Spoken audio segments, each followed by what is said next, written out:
případě generálů bylo běžné, že si svoji pobočnou zbraň mohli nechat. Podmínky kapitulace byly jednoznačné: bezpodmínečné ukončení veškerých bojů, složení zbraní a vydání se v tomto případě do sovětského zajetí.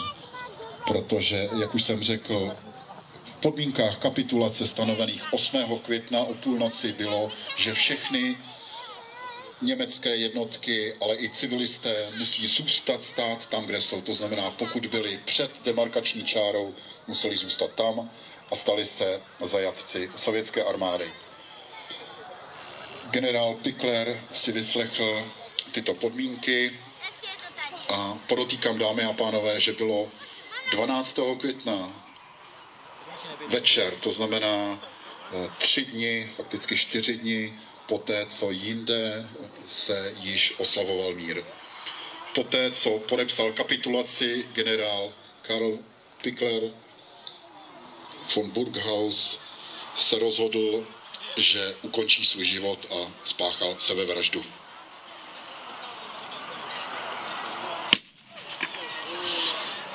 Dámy a pánové, to byl poslední okamžik rekonstrukce bitvy u Slivice.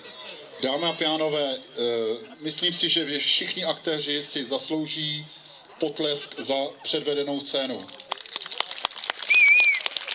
Dámy a pánové, nyní bude následovat defilé účastníků této rekonstrukce bitvy.